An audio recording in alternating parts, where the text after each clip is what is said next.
কিন্তু তারপরেও সে মুক্তিযোদ্ধা, কাজে আমার কাছে সবাই সম্মানিত।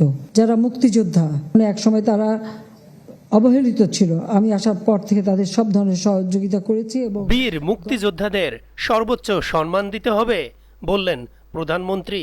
প্রিয় দর্শক, অনুরোধ রইল ভিডিওটিতে একটি লাইক দিয়ে আমাদের ইউটিউব চ্যানেলটি সাবস্ক্রাইব করে দিবেন এবং ভিডিওটি সম্পর্কে আপনার মূল্যবান মতামত কমেন্টস করে জানাবেন।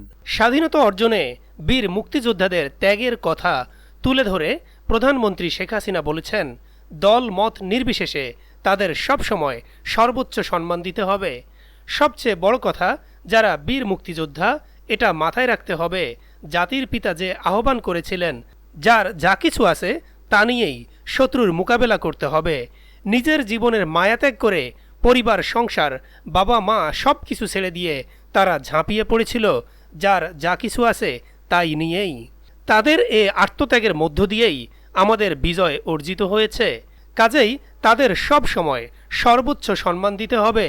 16 জুলাই মঙ্গলবার প্রধানমন্ত্রীর কার্যালয়ে প্রধানমন্ত্রীর ফেলোশিপ 2024-25 এর নির্বাচিত ফেলোদের অ্যাওয়ার্ড অনুষ্ঠানে তিনি এ কথা বলেন। শেখ হাসিনা আরও বলেন, আমি জানি এর অনেকেরই অর্থাৎ মুক্তিযোদ্ধাদের অনেকেই হয়তো আমাদের দলের সমর্থন নেই, অন্য জায়গায় চলে গেছেন বা অনেকের অনেক কিছুই থাকতে পারে। যে যেখানেই যাক সেটা আমার কাছে বিবেচ্য বিষয় নয়। আমার কাছে বিবেচ্য বিষয় যে তারা তাদের সর্বস্ব ত্যাগ করে নিজের জীবন দিয়ে, রক্ত দিয়ে এবং অনেকেই পঙ্গুত্ব বরণ করে এ দেশকে স্বাধীন করে বিজয় এনে দিয়েছেন, শত্রুকে পরাজিত করে বিজয় এনে দিয়েছেন। কাজেই সেক্ষেত্রে আমি মনে করি তাদের সম্মানটা সর্বোচ্চ থাকবে। প্রধানমন্ত্রী বলেন, একসময় তারা অবহেলিত ছিল, আমি আসার পর থেকে তাদের সব ধরনের সহযোগিতা করেছি এবং গর্ব ভরে যেন তারা বলতে পারে যে আমি মুক্তিযোদ্ধা।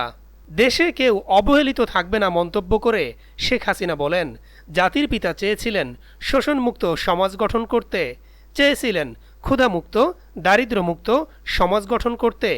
সেই কথা মাথায় রেখেই আমাদের দেশের সর্বস্তরের মানুষ কেউ অবহেলিত থাকবে না।